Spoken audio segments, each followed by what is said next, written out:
మరి ఈ నేపథ్యంలో ప్రజల వద్దకు వెళ్ళినప్పుడు ఎలాంటి స్పందన వస్తుందనే విషయాన్ని అడిగి తెలుసుకున్నాం. సార్, మీరు మూడుచింతలపల్లి మున్సిపాలిటీ ఇక్కడ టీఆర్ఎస్ అభ్యర్థులను గెలిపించేందుకు విస్తృతంగా ప్రచారం చేస్తున్నారు. ప్రజలు ఏమంటున్నారు సార్? ప్రజల నుంచి మంచి స్పందన ఉంది. ఎందుకంటే గతంలో కేసీఆర్ ప్రభుత్వం కానీ మల్లారెడ్డి గారి నాయకత్వంలో మంచి సీసీ రోడ్లు వేసుకోవడం కానీ ఇంటింటికి నల్ల వేయడం కానీ మంచి ఇక్కడ అన్ని వనరులు కలిపేయడం జరిగింది. ప్రతి డ్రైనేజ్ వ్యవస్థను కరెక్ట్గా సెట్ చేయడం ప్రజల నుంచి మంచి స్పందన. కేసీఆర్ పేరు చెప్తే క్యాండిడేట్ అడుగుతలేదు, కారు గుర్తున్నదా అని అడుగుతున్నారు, పొంగనే అడుగుతున్నారు కారు గుర్తు. కేసీఆర్ను మాత్రం చాలామంది గుర్తు చేసుకుంటున్నారు. వారు ఇప్పుడు ఏమంటున్నారంటే యాక్చువల్లీ మేము ఈ 2 సంవత్సరాలు ఎన్నో కోల్పోయినాము, అసలు ఎందుకు మిస్టేక్ జరిగిపోయిందో మేమైతే ఓటేసినాం కానీ అక్కడ కేసీఆర్ రాకపోవడం చాలా బాధగా ఉంది. కేసీఆర్నే తలుచుకుంటున్నాం. కేసీఆర్ ఇప్పుడు ఇస్తున్న పెన్షన్ కేసీఆర్ పంపిస్తున్న మాకు 2000, నాకు రేవంత్ రెడ్డి 4000 ఇంకా వస్తలేదు అని అడుగుతున్నారు. రైతు బంధు మాకు ఇంకా వస్తలేదు, కేసీఆర్ ఇచ్చింది కూడా వస్తలేదు. వీళ్ళు ఇస్తున్న 15,000 రైతు బంధు ఇప్పటి వరకు లేదంటారు. అవ్వదాతలు 4000 పెన్షన్ అడుగుతున్నారు, పిల్లలు స్కూటీ అడుగుతున్నారు, మామూలు ఉద్యోగానికి వెళ్ళే వాళ్ళు ఉద్యోగ వృత్తి అడుగుతున్నారు. ఇట్లా అనేక సమస్యలు ఉన్నాయి.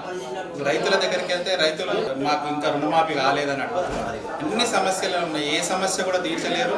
అసలు వాళ్ళకు గ్రౌండ్లో ప్రిపరేషనే లేదు. అసలు కాంగ్రెస్ పార్టీకి నాకు తెలిసి ఈ ఎలక్షన్లో సింబల్ మీద ఉంది అసలు రిజర్వేషన్, బీసీ రిజర్వేషన్ అని చెప్పారు. యాక్చువల్లీ స్థానిక సంస్థల బీసీ రిజర్వేషన్ దాన్ని ఊసేది ఇవ్వకుండా ఎలక్షన్ నోటిఫికేషన్ ఇవ్వడం, బీసీలకు అందరికీ రాష్ట్రంలో అన్యాయం చేయడం జరిగింది.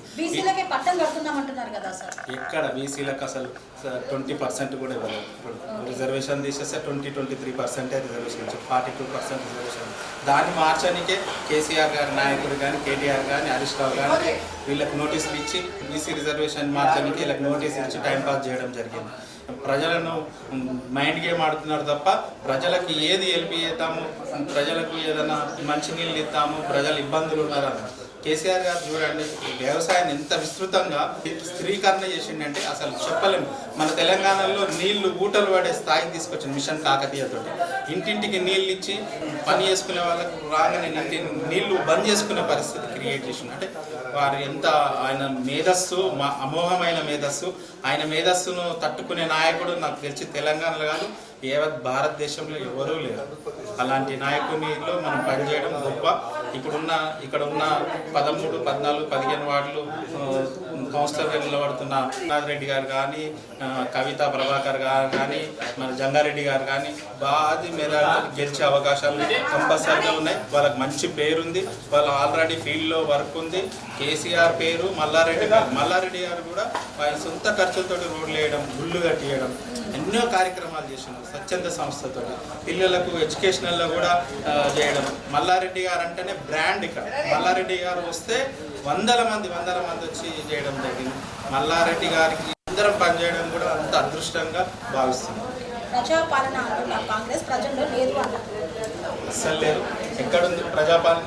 ప్రజలను భయభ్రాంతులకు గురి చేయడం, ప్రజలకు రోడ్ల మీదకి వేసి ధర్నాలు చేసేది ప్రజాపాలన, ప్రజలకు సరైన వసతులు కల్పిస్తే ప్రజాపాలన, సన్న బియ్యం అని చెప్పేసి పాలిష్ చేసిన బియ్యం ఇస్తే ప్రజాపాలన. ఏ కార్యక్రమం ఇప్పుడు ప్రజాపాలన అంటే ఆర్టీసీ బస్సులో మహిళలకు ఉచిత బస్సు ఇచ్చి మహిళలకు వాళ్ళ గౌరవం ఇవ్వకపోవడం ప్రజాపాలన. ఏ విషయాల్లో తీసుకున్నా ప్రజాపాలనకు వీళ్ళు దీటే రావు. ప్రజాపాలన అంటే కూని పరిపాలన చేస్తున్నారు. బీఆర్ఎస్కు కేసీఆర్ గారు చేసిన కార్యక్రమాలను గతంలో కేసీఆర్ గారు మిషన్ కాకతీయ కానీ, మిషన్ భగీరథ కానీ, ఇంటింటికి నల్లా కానీ, రైతులకు రుణమాఫీ కానీ, రైతు బీమా కానీ, రైతు బంధు కానీ, ఇక్కడ పట్టణాలలోకి వెళ్తే పట్టణాల్లో నీకు ఎన్నో కార్యక్రమాలు. నీకు హైదరాబాద్ సిటీ అట్లా మహారాష్ట్రలో ఎస్ఎన్డిపి అని ఒక పెద్ద కార్యక్రమం తీసుకొచ్చి ఇండ్లు మునిగిపోతే దాన్ని తీసుకురావడం, దాంతో అండర్ పాస్ చేసి నీళ్ళను బయటికి పంపడం, ఇట్లాంటి కార్యక్రమాలు ఎన్నో చేయడం జరిగింది. అట్లాంటి వారికి మనం ఇప్పుడు ఎలక్షన్లో కారు గుర్తుకు ఓటేస్తే తప్పనిసరిగా రేపు రాబోయేది కేసీఆర్ పరిపాలన. ఇంకా 2-2.5 సంవత్సరాల తర్వాత మళ్ళీ కేసీఆర్ గారి ప్రభుత్వం వస్తుంది. ఇప్పుడున్న కౌన్సిలర్లు నెక్స్ట్ ప్రభుత్వంలో ఇంకా ప్రజలకు దగ్గరై పని చేసే అవకాశం కలుగుతుంది.